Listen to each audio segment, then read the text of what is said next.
Everybody's a denier. Whenever somebody figures out how to do something or figures out how to make a little bit of extra cash or whatever, if it's extra income that isn't from your 9-to-5 job, people are deniers. Everybody will tell you. Yeah, we were talking about it being the norm and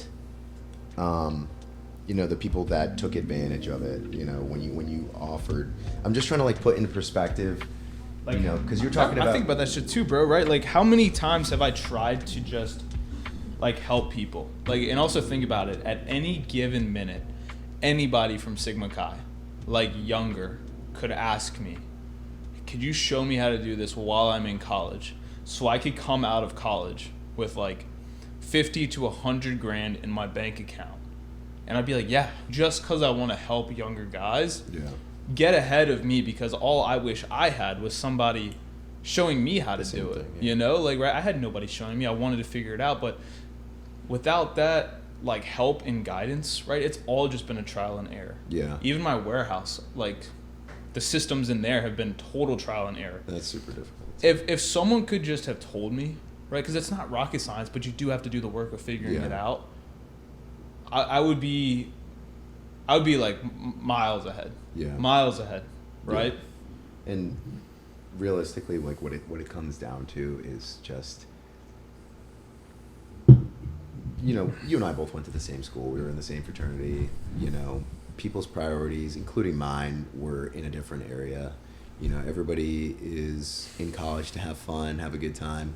You were kind of obviously you enjoyed having a good time with the boys, but a lot of your time and effort was also focused towards the next step. You were looking ahead. Mm-hmm. A lot of people weren't looking ahead. They were just dreading the graduation that was coming up soon, right? They were like, oh my God, now I'm gonna have to work a full-time job and all this stuff. That terrified me. Yeah. But that's what pushed me to look ahead and look at the next step, because I interned at the company that I was gonna be working at after school, and I was going into senior year, I was really this is the last window of time I have to figure out if I'm going to actually live a life of freedom, because I could just tell the pace in which a full-time job and having to keep up with rent and the amount of attention a company expects from you is there's no way you could figure out how to run a business on the side at the level you need to for it to surpass your full-time income. Yeah. You've done it, which is awesome. A lot of people do it as well, but for me, I was it's gonna be much harder, and I could just see myself, the likelihood of giving up being much more likely. Yeah. So I was I gotta figure this shit out now. Yeah. Senior year is what I went all in on, and you unfortunately weren't there around to see it or be around it and maybe even join me on it because you had graduated. Yeah. But I was over in that little house. Just lock in. No, I remember because I would visit you when I needed a place to crash for drill, because I was still in the Army at that time, and always good times, I would come by and it would always just be a chill time, catch up and stuff like that. But I remember. I mean, this put the thought in my head for sure, but I don't think I ever pulled the trigger on it at that point. But this stuck with me to this day. I'll never forget it. But I was staying at your house for drill because I had to go to drill in the morning. And I remember we were watching a video on your TV, and it was a supercar or something. It was an Audi R8, and you were dude, I'm gonna buy that. And I was like, no, you're not. And you were like, yes, I am. And I was I just in my head I was whatever, bro. And then I was dude, that how much that car costs? It's $160,000, whatever. And you were like, dude, I can buy it. I'm like, no, you can't. And you pulled up your I think it was your Robinhood or something, or I don't know what it was. I think it was Robinhood, and you showed me I'm not gonna say how much, but there was a decent amount of money in there, and I was like, what the fuck?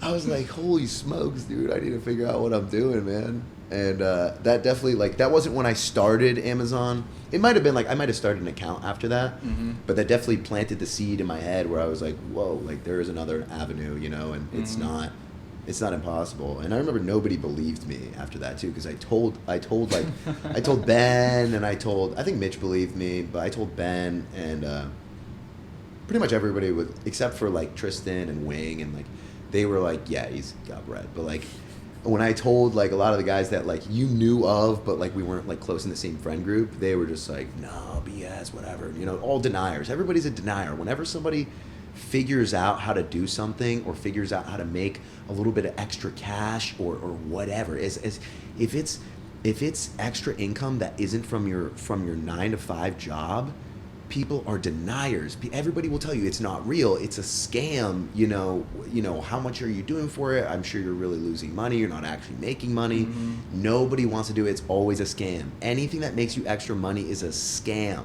That's what everybody says, dude. And everyone's so scared of just asking how.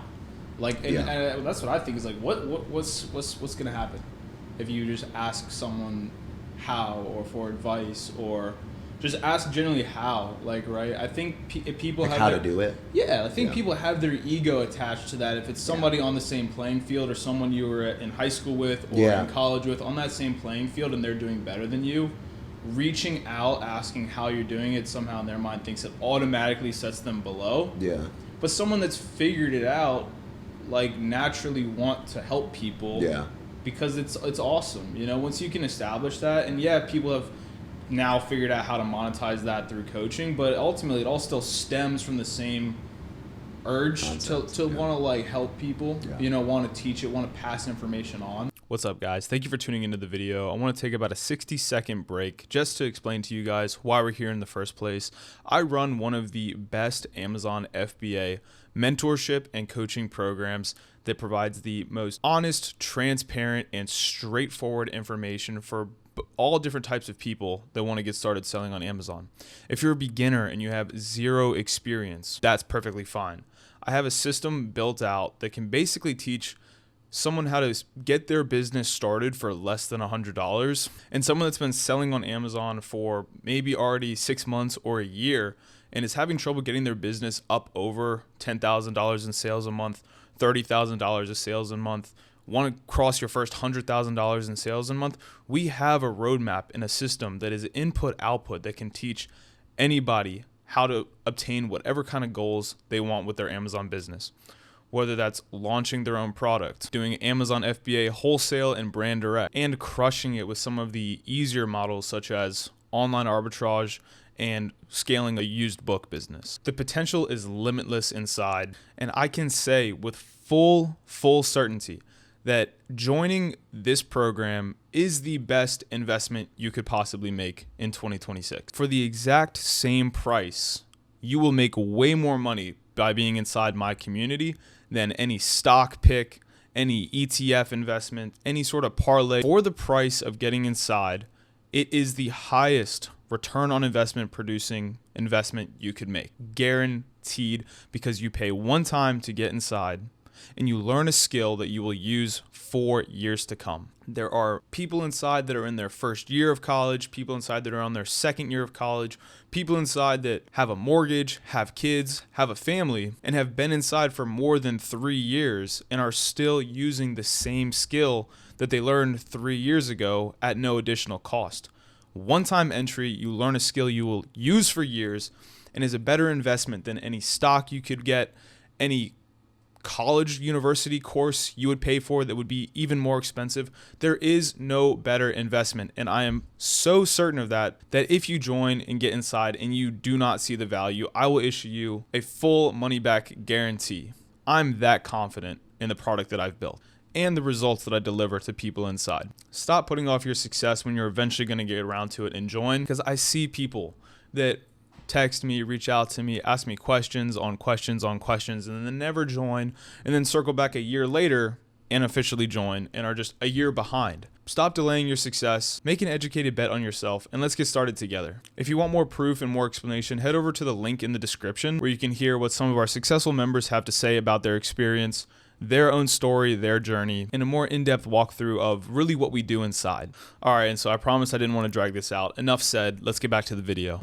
Try to walk me through, but in the perspective of someone that hasn't yet gotten their first sale on Amazon and seen that it actually works? Like the beginning grind? Yeah, like what did it feel like Okay. from as close a perspective of like put yourself back in Nick Claude's shoes before it actually started working out, and like tell me the story from that perspective. So I think me and my girlfriend have been dating for like 3, maybe 6 months. And she's always been like one of my biggest motivators. Like I said, I didn't even start Amazon until, you know, she wanted to go on this huge trip and I didn't have the cash for it. But, you know, I got my account set up and, you know, I just did what you told me to do. I went to Goodwill, started buying books. Obviously Goodwill is kind of expensive. Not really expensive, but like in comparison to the other avenues that we know to pick up inventory, it's expensive, right? Yeah, especially when you're dealing with like $3 profit items and you're paying $1 a book. Yeah, well, it's not even in Tampa. It's $1.99 everywhere you go because all the Suncoast Goodwills are all ran by the same like blanket company. So their static price for paperbacks is $1.99, $2.99 to $3.99 for hardcovers. I'm gonna teach you some sauce in this conversation about what you're not doing that you could do to get books. Okay. And it's gonna change your business. Okay. But yeah, I started going to the store, and like I told you earlier, like hands and knees, grabbing books and all that stuff. And you know, I had just got my American Express like gold card, so I was like racking up. I racked up like $600 buying books. And you know, I packaged everything up, and I mean, in the beginning, before I started using GoToLister, before I started like really streamlining everything, it was rough in the beginning because like they have, you know, I'm still trying to figure out how to use the printer, and you know, I had those like 30 label sheets. Yeah. And I had ran the 30 label sheets through my printer. Having to lay the books all out on the floor. Yeah, and figure out. Yeah, I was like trying to figure out. I was like, oh my god, like it was like it was like doing a puzzle, right? To get my first 1 or 2 shipments out. And I remember I had sent out like maybe like 100, 200, 300 books or whatever. But in that method, right, without paying for the software, for the expensive printer, all together getting your first shipment of books out, how much does it cost? I think when you're not paying for any of that and you have like a Amazon professional seller account, which is like $39.99 a month, barring the price of all the books, well, encompassing the price of the books, you don't have to spend $600. You could have sourced it smarter than I did. 45 books can fit in your first shipment, so that's like $60. Yeah, maybe if that. If you do what you were telling me to do, which is like go to a sale, could have spent way less than that. Yeah, way less than that. And it's basically all free money, and you just have your printer at your parents' house. 1 sheet of labels is maybe 99 cents when you add it all up, probably less. I think you can altogether get your first Amazon shipment out for less than $100. Yeah. And that's for sure. Basically what that first module is in my free training and inside my course is how you can get your business started for basically free. Yeah. It doesn't cost anything. Yeah. You know, and that's it. My course is tailored, and my mentorship is tailored to like college kids that don't have any money, but they're like, you can still start this business with the least amount of money possible, going through my method of going down the rail of books, scaling your books, getting your first $5,000-$10,000 in actual profit money from zero, to then buying your first online arbitrage products, to then in 6 months learning how to get into wholesale. And it's like, it's supposed to be a funnel you're supposed to go down. Yeah. But honestly, a lot of people start the books and don't want to branch off onto that risk just because it's too good. It's profitable. And people stay in the books just because it's like, they're comfortable. It works, you know? I mean, that's what I've done up to this point. Obviously, like I'm trying to... It's scary to spend, like you just spent, a month, 2 months working really hard to make $5,000, $10,000 profit. You're like, there's a chance when this leaves my bank account, it's scary, it may never come back. But as long as you're working with an authorized distributor or like a good retailer like Target or Walmart, like it'll come back, and it'll come back as more. I'm not the type of person to, when it comes to like with money, I'm a very like risky person. You could even like characterize it as like careless. I'm a little bit careless with my money. In college, yeah. You were always wide open in college, man, and like, I think that's why you've also gravitated towards this Amazon stuff, is because it's kind of crazy. Yeah, you know? And like I said, like kind of careless with my money at times. Obviously, like that has changed, only in some aspects though, because like you said, like, you know, maybe you spend a couple months making $5, $10, $15, $20,000 in profit from Amazon. To me, when that money touches my account and somebody, i.e. you, shows me a method, right? Hey, do this. This is how you're going to make more money. Send out $5,000 to $10,000 and make a wholesale purchase. Mm-hmm. I have no hesitation sending that money out because, like, I don't know. I'm like I said, like I'm more of like a risk taker with a large amount of money. Like I will send the money out. If somebody tells me that it's going to work, like I'm not skeptical, really. Like I'm careful, right? But I'm not like overly skeptical, especially when it's like somebody that I know who's telling me, you know, and I see it work, right? So I've seen you do it. The reason why I chose Amazon too to get into was because there are more guardrails within Amazon to protect yourself from risk. Yeah. We have all the softwares to actually be sure that, like, I'm going to buy 100 products of this soap product and it's for sure going to sell in the next 30 days because the listing is experiencing 300 purchases a month. There's only 3 people on the listing. If I buy 100 of them and I share those 300 sales with 3 other people, I'm going to guaranteed get a return on my investment. There's guardrails within it. You know, it's much less intricate than like trading and understanding like the candlesticks and a bunch of stuff that I know nothing about and can't speak to. But there is their own guardrails within Amazon that I think it is one of the better business models to start up at a young age. Yeah. But it has like a lot less risk in my opinion. Like if you take a look at what I've done, which I'm not like crazy, you know, I'm not at the point that you're at, but like the risk that I've taken with Amazon, there's like no risk realistically. Cause like when I go to get books from a sale, right, I spend on average $45 to like maybe $80. And I'm getting 400, 450, 500 books when I pick this stuff up. When I finish my go-to list or stuff, and I'm pricing my stuff competitively. Like I'm not gouging my prices. I'm not like pricing so high above everybody else. You keep it in that range. Are you undercutting?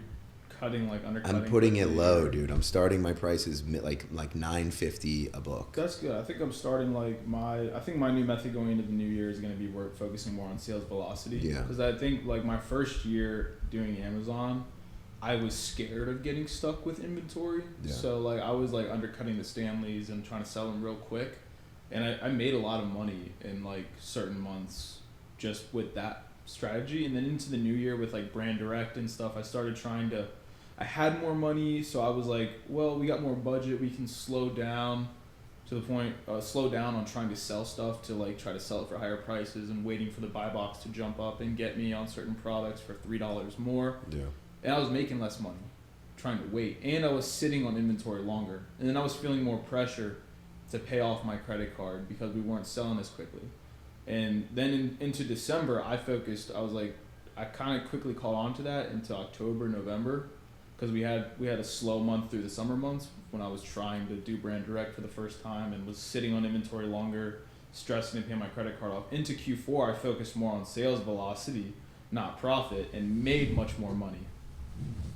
Because when you're focusing on profit, not sales velocity, you get stuck with inventory. Yeah. Right? You get stuck with it, and when you get stuck with inventory, 2 things is actually happening that I learned is your money's tied up and it's not making you money, and 2, there's always opportunities. There's always a new online arbitrage product that my VAs find that I want to buy, and if I am tied up in inventory like a large brand direct PO that I'm not trying to sell quickly, you're missing new opportunities, because that's kind of what online arbitrage is. It's a game of speed and a race to the bottom, and how quickly you can, like you bought those gloves, right? You want to get that stuff, sell it as quick as possible, and find that next product. Yeah. That's kind of what everybody else is doing. Yeah.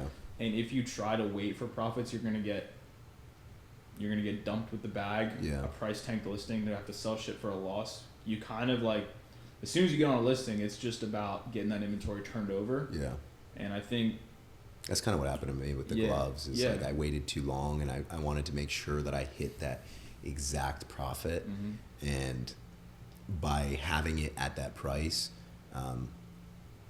that ended up costing me because I had all these, I had all this inventory out there. I could have possibly bought too much inventory, or, that might have been it. But like you said, people are, pump it out, dump it. You know what I mean? And I wasn't doing that. And I made some profit on the gloves, but like you said, like it's got to be like a quick over and over and over, and like sitting on stuff for a while. And this happens with books too. Like I've seen it. I mean, that month that I had like a $13,000 month, that was after I had sat on all of my inventory for like 6 months. And I had like, remember I told you I had like 2,500 active listings. And then we had a chat or something, right? And we went over like repricing. Yeah. And I was like, dude, just like price tank that old shit, go all the way to the back, price tank all that old stuff, like get that stuff as low as possible. Just make it at like $9 or something and clean it out. And it pumped, right? I remember, because I was sitting on inventory for like 6 months because I was just sending stuff out, and I didn't really understand like the importance of repricing everything. And obviously like this segues into like an AI repricer and all that stuff, but like I just had everything sitting at like $12 a book because I was like, oh, I want my profit. This is interesting. This is appealing to me. Like I see when I do the go-to lister, right, and you list everything and you see how much profit it's going to make you, that's what I like to see. But like obviously like sitting on that for so long, like people aren't going to buy that, and people will go for cheaper options. But when I dropped my prices of everything, because I remember I sat down and before I figured out how to like start editing Excel sheets and like little data sheets to bulk edit my prices, so I didn't have to like do the monotonous work.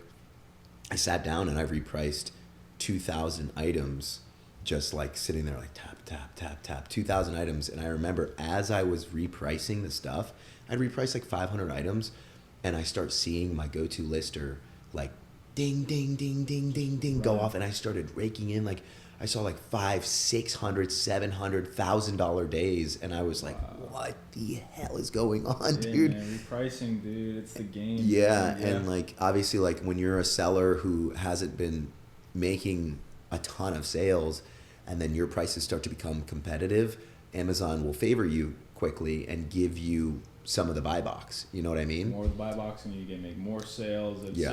It's just a game of volume in every way. Any time you're like understanding something new about the Amazon ecosystem, you come to the conclusion that it's just more about volume, and they track everything.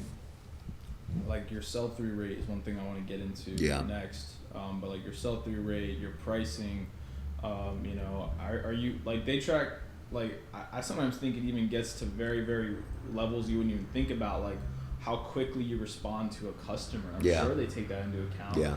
Like how accurate are your FBA shipments that you send in? Are they off on the dimensions and the weight and the quantities coming in compared to the next guy? Yeah. Like if you respond to a customer in minutes compared to the guy that responds to a customer in 3 days, who's going to give the customer the better experience? I think they take all these things into account based on your Amazon account and look at you compared to the rest of the people on the listing, and ultimately just their system makes a decision of who is going to give the customer the best experience. Yeah. And it's tailored in brackets, kind of like a tax bracket, but like the price ultimately being the largest majority. Like who has the lowest price? Then it's like who has the most stock? Who's going to run out of stock? It's a funnel. Yeah. Who's actually been replenishing and getting back in stock on this before they run out of stock? Who's keeping healthy stock levels? And then it's the next level of like who has an overall better account health. And just like it's crazy. But what I want to tell you about with the sell-through rate was this something that I learned recently was we know we run out of space at Amazon with books, and it can really halt your business when you like realize you ran out of space and you have a bunch of books you want to still send out and you have time to do it. That's like the biggest kick in the nads. You know, you're like, dude, I got all these books, I got time to do it, and I'm getting this error code because I'm out of space. Now I have to wait 2 weeks to sell through some stuff. you gotta focus on your sell-through rate really importantly for FBA inventory, because Amazon will actually halt you. Some people that are sending those really slow movers that don't have sales ranks, don't have like, are like 5 mil rank, 10 mil rank, super slow stuff, $80 books that are just never selling. You gotta actually tone that back, because if your sell-through rate is better, Amazon will grant you more space. Like, you think these big wholesale guys are halted to 2,500 units? No, dude, they're pumping like pallets of like 5,000 units on one pallet and sending 5 pallets a day and shit. Yeah. Like, if your sell-through rate is good, Amazon will grant you more space. Yeah. But if you're sending all these slow books that are sitting, you're gonna get hindered, and then you're gonna get capped at like 3,000 units FBA when your sell-through rate is garbage. Focus on sending those low ranked books, and also just trying to sell them out quicker, like undercut stuff and books that have been there for more than 6 months. Make them $9, $8, just get them gone. And stuff that's been there longer or doesn't have a sales rank, it might be in your best interest to change your strategy and just request disposal of them, so that you can keep that space as you're trying to scale. Because in the new year, I'm trying to scale my book business and get us up to doing, I want the dashboard to show listed 5,000 units every 30 days. Because previously in last year, we've been listing about 2,500 units a month to get my sales to where they're at. I want to double that in the new year. And listing 5,000 books, that can get done probably in a third of the month, in like 10 days. Yeah. You could probably get that done. But what we're going to run into issue at is running out of FBA space at that capacity, at that much volume, if our sell-through rate isn't good. So to do that, right, we're just going to be sending the lowest sales rank items as possible, selling through stuff as best as possible, and making sure that our sell-through rate doesn't go down, and then we get hit with not being allowed to have as much inventory. Because I have 7,000 units active right now. We got to clean up that sell-through, otherwise they're going to like drop how much active space we can have. Yeah. And so like it's important to track all these things, and it's a lot for one person to do. So like as you're trying to scale, you have to delegate. Use a repricer and hire a VA to like know what things to manage and stuff like that. What's a VA? Virtual assistant, someone like out in the Philippines that you would hire, train them up, and basically just, I think the best way to hire a VA is just like, obviously look for the basic things, like you would hire somebody like proficient in English, of course, has good habits, has good work history, maybe even has some experience in the Amazon space, but is interested in working with a private client, because people in the Philippines do all kinds of type of work. The guy that's been working with me now for over a year was working at Comcast before, just doing customer service. But these VAs actually really value working with a private client, which is what you are to them in the US, because they also understand the more of an asset that they become to your business, just like in basic business psychology, like you're not going to let them go. Yeah. The more responsibility you put on them, the more they can handle it, the more they realize that they have a secure job, right? And the more of an asset they are, they want long-term work. So it's important to pick someone and work with them for, obviously hire as quick as you fire, or fire as quick as you hire. But just pick that right person. I picked my first VA. He had some improvements to make for the first 6 months or so, but I started to do things differently with my relationship with him that made him excel, which is I tailored it, and I talked to him in ways where I'm not bitching him around or treating him like he's subhuman like a lot of people do. I talk to him like my business is his business. Yeah. Like what we're working on is his business, and I give him free range to, make it his own thing, and also provide him with a good commission structure so that there is like incentive behind his work. He wakes up, he's motivated, and it feels like his business, his own project that he's passionate about. And I talk to him in ways like, I'm never gonna be mad at you for making a mistake, but I'm gonna be mad at you if you don't make a decision. Yeah. Right? Like that's one of the biggest things that I've learned about hiring is like if you hire somebody but you have to continue to always think for them, that's a problem. You know, you're still doing their job for them. You need to implement these systems that are a gear that go and can think on their own. So, right, running a business is just, it's about making mistakes and learning from them and actually hopefully like retaining that. But it's a problem when you hire somebody and they don't make a decision at all. Right, and that's applied to both virtual assistants and in person in the warehouse. Nothing makes me more mad than when I got guys hired at the warehouse and they ask me like 8 different times, what should I do with this book? And if it's like a 5 mil and an 8 mil, and I've given them plain instructions, anything over 3 mil, throw it away. Like, it's a 7 mil book. Like, I mean, it's a 7 mil book, hasn't sold once. It's been 7 mil for the last year. Hasn't sold once in the last 365 days. What do I do with it? I'm like, bro. Right, like that's a problem when it's like you gotta think for yourself, and it's insightful to remember like when I used to be an employee, used to work for a company, and when the tables are turned, it's like, dude, it's hard to actually find good employees that can think for themselves, can actually get it, and can actually like move the needle further. It's hard, dude. It's hard. Hiring is not easy. And no, that's going to be a common theme that you run into running a business. Is obviously like, think about every job. You know, like people get hired, people get fired, performance reasons. You're always going to run into that in business. It's just going to be like trial and error. You know what I mean? Like find somebody who knows what they're doing. If you starting out hiring employees, it's not going to be easy. There's going to be people that, can't think for themselves, right? But like I said, like what we talked, no, I'm good, thank you. Right. Like what we talked about earlier, like trimming the fat. I call, when you say trimming the fat, I call it leakage.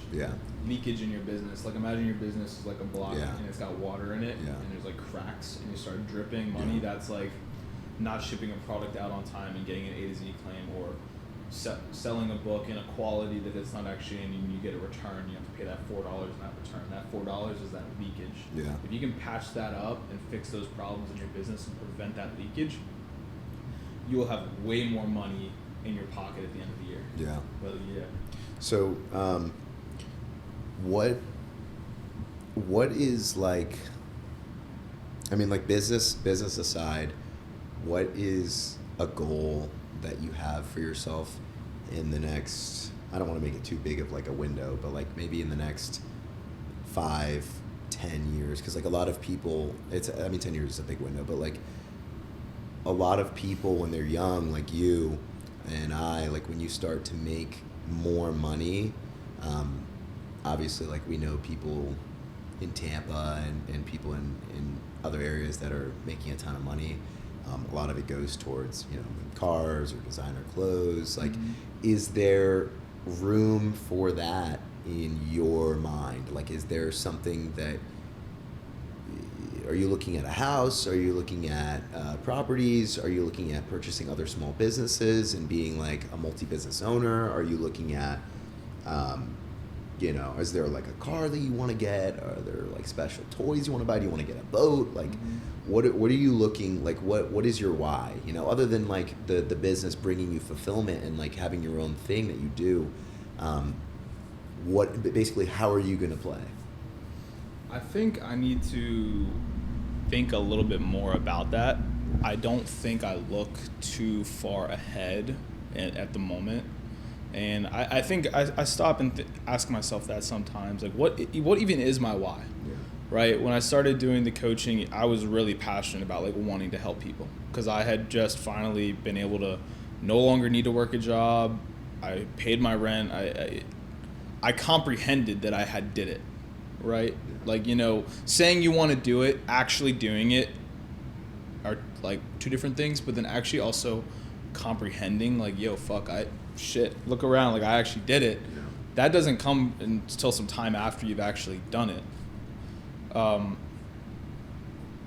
I don't know, man. I sometimes stop and try to remind myself, like, what's my why? And I kind of am drawn to a blank, unfortunately. I don't know if I'm doing it for myself. I'm future family. I try to ask myself, well, what am I not doing it for? Like, I know I'm not doing it for clout, obviously. Like, it's a lot more work than it is clout, right? Like, most people can live a day in my shoes. It's not about that. It's not about money and flexing on people. I have a nicer apartment now, and that's great, but I'm not trying to buy a car. I sold my Mustang. I have my truck for convenience. Yeah. I think I'm starting to mature at the rate as maybe like if I had this much going on when I was like 20, I might have bought something stupid. Yeah. Thankfully, I missed that Yeah. window. I think I'm focusing on the now of like actually making my business good now, because anyone in the Amazon space knows your money is better off in your business than anywhere else. Yeah. I take a little bit of a more stubborn approach, and I put a lot more money in the stock market than I should compared to in my business. I have a lot more money in my assets than I do in my business, but that's because I believe in the late stages of compounding, and I believe it's safer. Yeah. And it also feels good, like looking at your portfolio and having a lot of money right there. What are you going to do to protect yourself from inflation? Well, like looking at the last year, the dollar went down 10%, right? My stock portfolio went up about 12%. So compared to the person that ultimately for a year that there is no bad inflation or the dollar doesn't go down, I just stayed the exact same wealth level. But compared to the average person that didn't invest any money, they actually just became a lot poorer. And so I believe in a couple different things. I do believe in Bitcoin. I've turned into a big Bitcoin believer in the last year, and I've been buying a lot more Bitcoin since this last sell-off, since it ran up to 124. And now we're back down, bouncing between 85 and 90,000. I believe I got that FOMO when I didn't buy any when it sank to 74 when Trump crashed it in April over the tariff fears. I didn't buy any there, and then saw it proceed to run up to 124, and that's where I really kind of woke up and started doing a lot of research. I don't base any of my decisions off of people I follow or anything like that. I generally find people that are actually really much so involved in Bitcoin, and I research them, and then I make my decisions off that. But I do believe Bitcoin is one of the next best investments to make, because first off, it is... so this is how I try to describe it. So the reason why I think Bitcoin is really one of the best assets that I think is going to really take over the next 10 years, like dramatically, is like it solves like the biggest problem, and it still has not yet caught on. Before I go down this rabbit hole, let me explain this to you. When you're picking something to invest in, are you going to really make your money in which way? Are you going to make your money betting on the thing that everybody else thinks is a good idea? Or are you really going to make a gross amount of money betting on something that everybody thinks is crazy but actually turns out to be a good thing? Probably the second option. The second option. You never want to bet on something that everybody thinks is a good idea, because it's going to get saturated and it's going to get popped, and there's a high likelihood you're going to get left at the top. This is what turned the early day Bitcoin holders into billionaires, was betting on something that everybody thought was crazy. This is what made Mr. Burry, right, like billions of dollars on The Big Short in 2008, and a couple other investors that shorted that as well. Betting on something that everybody thought was crazy, but they were right about. Well, that is Michael Saylor's strategy to Bitcoin. His company's strategy has acquired, like, I think they bought 227,000 Bitcoin in 2025. And their average price of Bitcoin is around 74,000. So, they're buying it up in over 100,000, buying it at like 120,000, buying it below 70,000. Their average price of all the Bitcoin they've bought is 74,000, which would mean if the price of Bitcoin goes below $74,000, they'll be in the green. I'm sorry, if it goes below 74, they'll be in the red. They'll be in the negative. Price of Bitcoin right now is 85,000. They're still in the green. Why would a company buy that much Bitcoin if it's not a good idea, right? Michael Saylor's take on it is, right, the Wright brothers that built a plane. You have to go try something out to show it can actually work, which is scary. If you built a bridge, like you built it, just Nick Claude built a bridge, to prove to people that it is actually going to work, it's a strong foundation, you have to walk out in the middle of it and show it's going to hold you up. Yeah. Right? Are you going to do that, or are you going to have somebody else do it? That's kind of what Michael Saylor is doing with Bitcoin, is buying so much of it and showing it can actually withhold this much purchasing. It's not going to crash, and it actually needs to be the new currency that needs to be adopted. The next thing is, one, there's only 21 million coins made, right? So grab me that box on top of that table right there real quick. There's only 21 million coins in existence. Nah, that box of candy's right there. This is kind of like what Bitcoin looks like when they try to describe it. Is right in this box, bro. There's only fucking, I don't even know how many, but there's only so much of like the candy inside the box. And right now, there's only 21 million coins. 90% of the world doesn't use Bitcoin at all. 90% of the world doesn't use it yet. But 95% of the makeup of all the available Bitcoin has already been mined by like the early Bitcoin holders, these people that have the mining companies, the computers and stuff that mine them, companies like Strategy and BlackRock that are buying up tons and tons of Bitcoin. It's the same thing as, it's just tokenization, right? And supply and demand. If there's 21 million pencils and 95% of the pencils have all been gotten by somebody, how valuable is that last 5% of pencils, right? It's the same thing. 21 million Bitcoin, there's only 5% left out there in existence. In the next 10 years, it's going to all be gone, and they can never make any more. But do you know what else they can make more of? An infinite amount whenever they want to? The US dollar. They print them like crazy. That's why the dollar went down 10% this year. It is a tool that cannot be taken over by corrupt governments. It is a tool that cannot bear the weight of inflation. It is a fixed supply. It can't go down in value. So if there's anything that you can buy that they can't make any more of, that's two things: dirt, land, and Bitcoin. But they can make tons and tons of dollars. So keeping all your money in cash is the worst thing you can do for you and for your family. It's financial suicide. There's other options like the S&P 500 that will do a return on average over the last 30 years of 8 to 9% to combat inflation, but that doesn't help with the amount of money they're going to start to print. They've already been printing a ton of money while Trump's been in office. They just lower interest rates again. They're going to print a ton of money in 2026. Every time they print money, Bitcoin rips, all the stocks rips, real estate rips, because they put more money into the system, and it always floods up to the top. It always floods up to the top, creating the wealth gap and making the wealth gap between the rich and the poor even wider.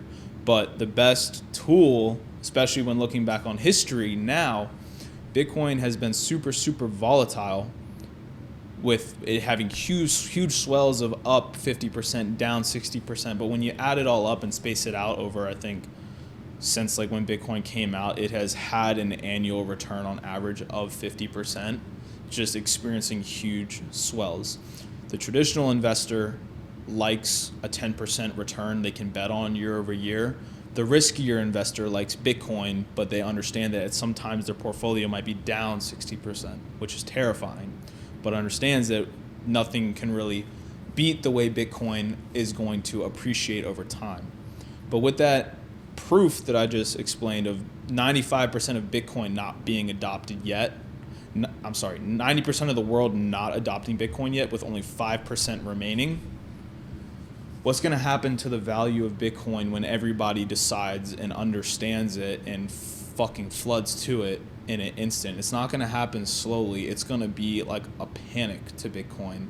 Probably sometime in the next 5 to 10 years, there's going to be a panic to it when people understand how corrupt the government is, how fucking there's the dollar is going to keep going down. It's all a scam. Paying taxes is all a scam. And the one thing that cannot change and is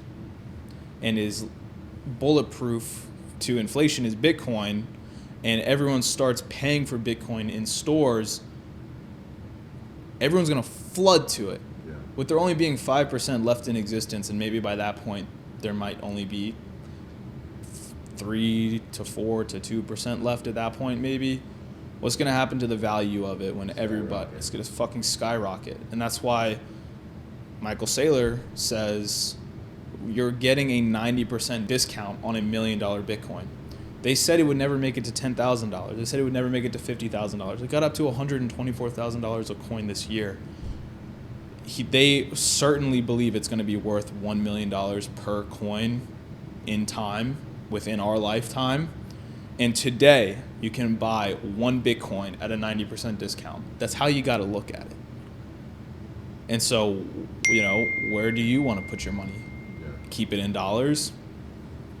Or do you want to put it in something they can't make any more of, that has already become adopted, and massive companies have been buying it, and that's kind of what they're all in a race to, is who can buy as much of it. The biggest holders of Bitcoin are the day one holders, like the people that bought it when it was still worth pennies. They own the majority of like 85% of the coin. Like when I say there's only 5% of Bitcoin left in circulation to accumulate, 85% of that amount is owned by the day oneers that are just billionaires, just whales, But these companies like BlackRock understand, like, you got to get it.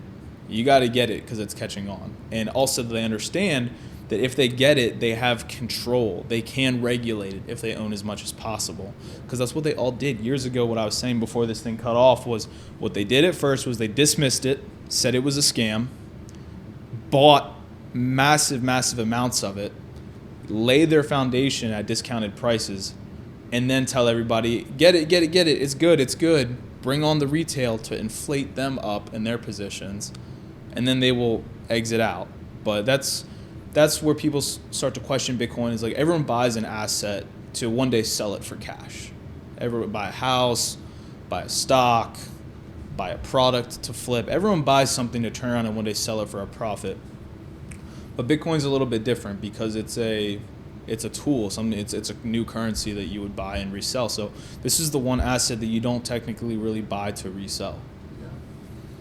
So it's still stuff to be discovered. That is my general understanding of it from the research that I've done, and I think there is still more to be had researched, but I think the more you research it, the more you come to realize it's a good investment. I don't think it's one of those things you're going to research more of and understand that it's a problem or something to be scared of. I think it's one of those things that's still, like, we're starting to get to those days where it's going to become too late.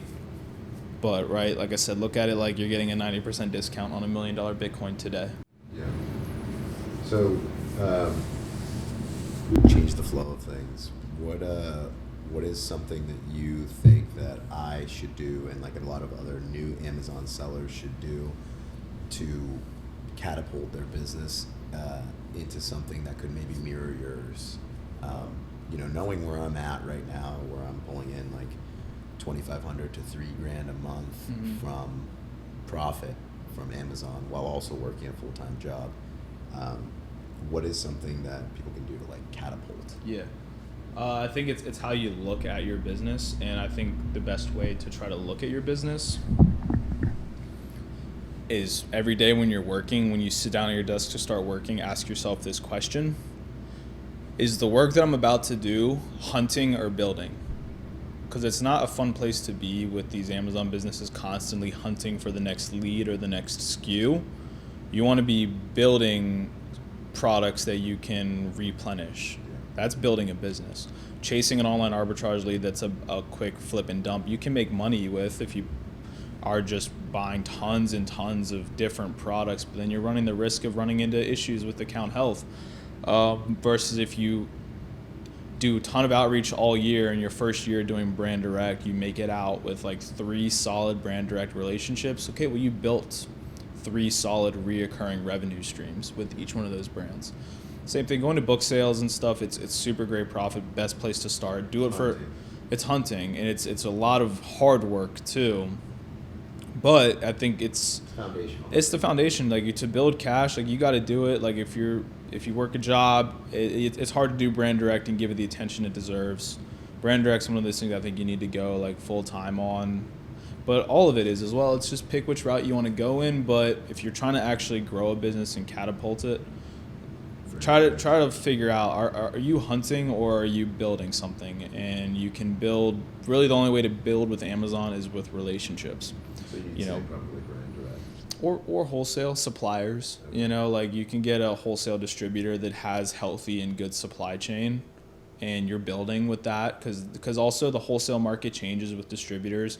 Brands change their pricing. Tariffs is a great example. This happened a lot this year. Prices are always changing. They're running out of stock. They're running into manufacturing issues, but they have a wide catalog of a bunch of different brands they carry. But still, if you get a good supplier, distributor that has a wide range of products with good supply chain, that's good. That's going to help grow your business. But just cultivate your relationships and treat it like a real business. You know, your relationships are everything. So make sure you're someone that other people value. You know, when you're trying to create a business or a software, you always got to think like, how is this software going to help people? Well, same thing in your reselling business. It's kind of hard to ask yourself, how am I helping people? You're kind of not. You're just reselling shit. You got to realize, you got to figure out, where am I helping people? How can I help people? Well, you can help distributors by moving their inventory. So try to think from their perspective, from a brand's perspective, from a supplier's perspective. That will help you get doors open to actually build your business and think, how can I, what even helps a supplier? Someone that's easy to work with, someone that doesn't ask for returns, someone that the second they send the money, it's good. Like repeat businesses.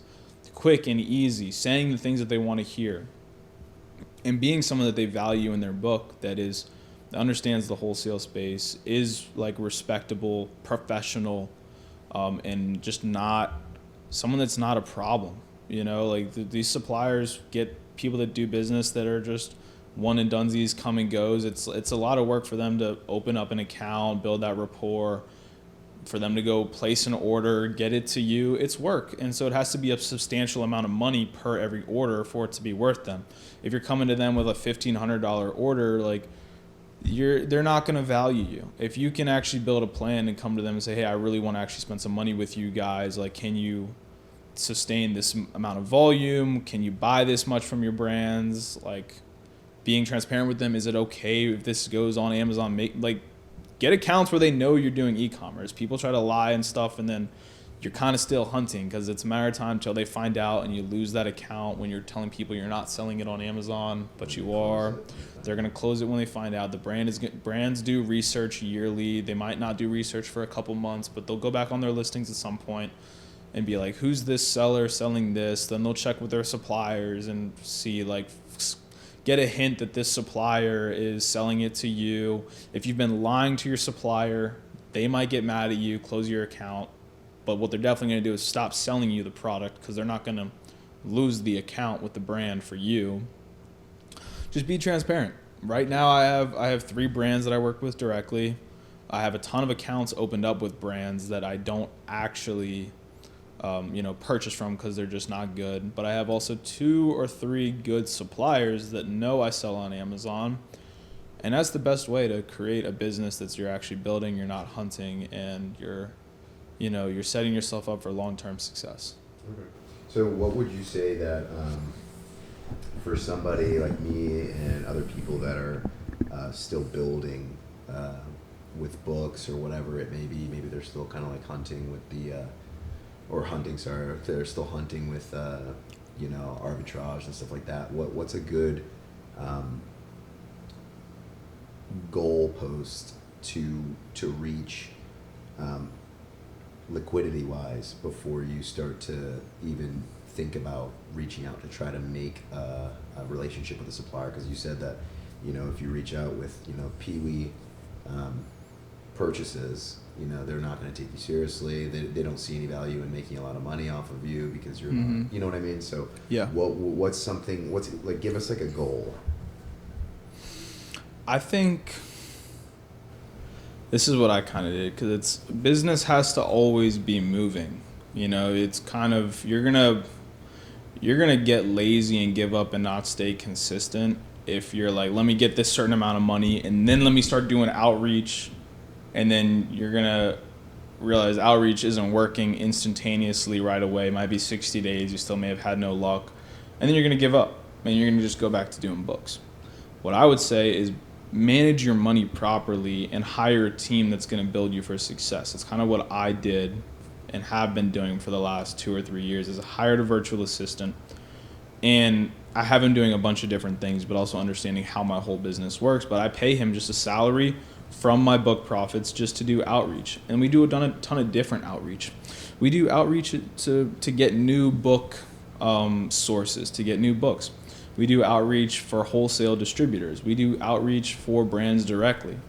And I do things at different times of the year when I know when like wholesalers are trying to get new clients in, and do brands when brands are trying to work on brand growth. We're going into Q1, probably a great time to now take my VAs and switch them over to do follow-ups with everyone that already denied us an account. Hey, it's the new year. You know, are you guys reviewing any of your current sellers that are authorized? We'd love to come in and see where we can help add value to your company. New year, perfect time to take them off of doing what they've been doing and put them onto that, you know, and switch them around. But your question was, remind me again. Like how much? How much money should a new seller save up? I would say, towards I would say shipment? get yourself a good cushion of, I would say 15 to 20,000, but there's really no difference in that and having $10,000 in your bank account. It's really not that much of it. It's not going to change anything. Get yourself a cushion of $10,000. Whatever your current mainstream of income is, it's covering your rent. Good. Covering your expenses. You're good there. And then invest in systems that are going to produce more production. And that could be doing outreach. That could be investing in paying hands to fulfill your books for you so you can buy your time back. That's one of the things is like, once you have enough money, I would say don't put your money more towards like products, because you can start doing outreach without having a lot of money saved up. You know, you can start doing email outreach and establishing relationships. You'd say instead of purchasing, saving up 10, 15, 20,000 to buy a large order with a distributor, instead take that money and start investing it in assistants to help you increase your outreach. Yeah, because you got to be thinking in the mindset of how and where can I always be buying my time back better. Okay. You know, like, cause that's all money is, and that's what's going to decide if you get wealthy or not, is your relationship with money. If you try to hold on tight to your money, you're going to end up broke when you're 60. If you understand money needs to always be flowing and going into the best thing that's going to really create prosperity in whatever you're working on, you will probably end up being wealthy. You know, you got to let your money flow into things that are actually a good investment. And within a business, what I've learned is it's more so just the more cylinders you can get running, and where can you buy your time back, because you can't do everything, and you also can't hire someone to do a bunch of different things as well. But you know, you also need to buy back your time so you can have clarity. You know, these Amazon businesses get fucking messy when you're doing online arbitrage, books, wholesale. You got to have clarity so that you can steer the ship and direct your VAs to do what they need to do that's actually going to produce results. And I would say get yourself a good cushion. The final answer, get yourself a good cushion of $10,000. Hire a VA. That will be like $620 a month, but just have them start sending emails out. And because you can still get that good relationship, and coming to a brand for like a first order should be somewhere around $2,500 to like $4,000. You shouldn't really do much more than that, because it's a first order. Okay. But put that into one SKU. It's more work for them to break down a pallet and buy out, take your pieces and then re-put a pallet together. Yeah. That already screams like, oh god, this guy's gonna be like work. Like, figure out once you get a supplier's price sheet, look through their carton, their master carton sizes or their case quantities, and just buy at that so it can be easy for them. Okay. And once you get that account open and you know their supply chain is good, when you're talking to them on the phone, like slip that question in, like, is there any, like, what percentage would you say your inventory comes from the source directly? Or like, that could be like a big question for them, but if they know you're on Amazon, more brands are starting and suppliers are starting to understand like that Amazon sellers are only going to buy if the supply chain is good, because a lot of us aren't buying anymore and they're losing business. So once you know that like their supply chain is good, buy stuff by the case quantity, make it easy, put it on one SKU, be easy to work with, and just work on getting that first order in, because a lot of people open accounts and never place an order. Yeah. That's another problem that suppliers are used to, but if you can get that account open, get that first order in, things go smooth, and now you got rapport. But you don't really have rapport until you get that first order in, because at the end of the day, money talks. Yeah. What's the last thing that you'd like to leave people with before we get out of here? Yeah, I think I'm gonna leave you guys with this, and it's gonna be a question that I'm gonna ask Nick, but I want you guys to also ask yourself, and I think it's only gonna benefit you if you take out a pen and write down your answer as well. But Nick, if you could go back to yourself in college and you had 60 seconds to have a conversation with yourself, what would you tell yourself? Beginning of college, freshman year. 60 seconds, you got maybe a minute and a half to tell yourself whatever you wish you could. It could be like whatever. Set yourself up for more success. Stop caring about something so much. What are the main points you would tell yourself? It would probably be continue to hang out with the friends that you have, right? Cut back on wasted time. So like binge drinking, wasting too much time spending all day partying, college obviously. Cut back on that. Still enjoy a few drinks with the boys, but try and propel yourself into what you're going to have to face when you graduate. And then also really be aggressive with your time. The way that I am now, be more aggressive with your time and listen to people when they tell you that something is real. Like, don't think everything's a scam. A lot of people think things are a scam, and that's what holds a lot of the U.S. back, I feel like, from making real money. It works. That's just how I feel like the world has always worked. There's always going to be somebody who makes it. There's always going to be somebody that says it's not real. Yeah. There's opportunity everywhere out there. Take more opportunity, and still, because like if I wasn't being outgoing and deciding to hang out with a new group of friends, we probably wouldn't have hung out as much. I wouldn't have learned as much as I have from you. We wouldn't have grown into as good of a friendship as we have now. But like I don't want to say like pull yourself back, never talk to anybody, money. You know what I mean? Because things grow through friendships. Yeah. But definitely be careful how you spend your time. Like don't be wasteful with your time where you're constantly blowing money, reckless spending, drinking too much, destroying your potential. When you cut back on vices, I'd say vices. When you cut back on vices, that's when you really that's when you flourish. Your mind gets a reset, and you're able to really see things in a clear view. Isolation is suicide, man. Like, there's one more thing. I have a couple of things I want to leave people with after this one, if they made it this far. But isolation is suicide, like you said. And, nothing in life is black and white, and you got to just keep pushing past other people's doubts. We are held back and don't even run into opportunity because of the boxes that we're in, but it's also understanding how we got in those boxes. And you are only in the boxes that you're currently in because of the boxes that other people put you in and the boxes that you let yourself get put in. If you have the mental strength to tell yourself, whatever you got to tell yourself to break out of the boxes, out of the limiting beliefs, like that's the only way you're going to get out of them, because nobody is going to tell you, you got it, bro, or nah, be a believer. Like, no one's going to tell you that ever. If you're waiting for someone to tell you that, Not gonna happen. You're going to wake up in your 30s depressed, unhappy, sad, lost. You got to break yourself out of these boxes because nobody else will. And then the next thing, this is the main mindset that I'm going into 2026 with, is don't worry about the other guy. And what that means is we spend so much of our time worrying about the other guy. That could be in business, that could be in your relationships, and worrying about the other guy always takes you off of your path.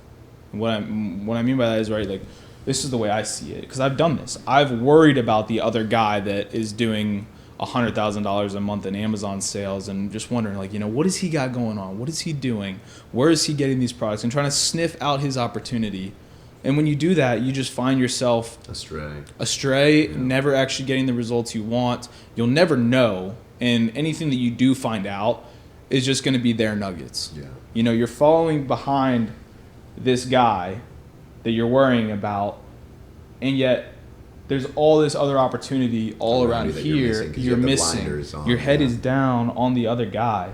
Yet if you just went your own path, you end up going your own path, and it's colorful. Yeah. And there's opportunity you didn't know about, and when you end up going your own path, you're worrying about the other guy so little, creating your own opportunity, that then he starts to worry about you. Yeah, it starts to be like it's more or less like the ending note would be like a free thinker. Be a free thinker. Don't always be trailing the coattails to see what crumbs you can pick up, because like you said, like, your head's going to be down. You're going to be trying to sniff out. It's like envy and comparison is the thief of joy, right? You're going to be looking at, oh my God, he's making so much. Hey man, thank you for making it all the way through the video. I really hope you specifically enjoyed it, and I hope you learned something. I hope basically this video provided you more clarity to what we do inside of these Amazon businesses, how we look at them, what it looks like for someone that has been in the space for more than 5 years, and what it's like for someone that has only been in the space for about a year and their journey getting started. Nick is a great guy, one of my closest friends, and one of the most successful people inside as well. So feel free to shoot him over a DM, message him, ask him any questions you like. And like I said earlier in the video, head over to the description at the bottom of this video where you can learn more about what we do inside our community. Listen to what some of our successful people inside have to say about their experience. And there will even be a booking page where you can book in a call to learn a little bit more and potentially even sign up if it's a good fit. Thanks for watching. Make sure to like, comment, subscribe, and I will catch you guys in the next video.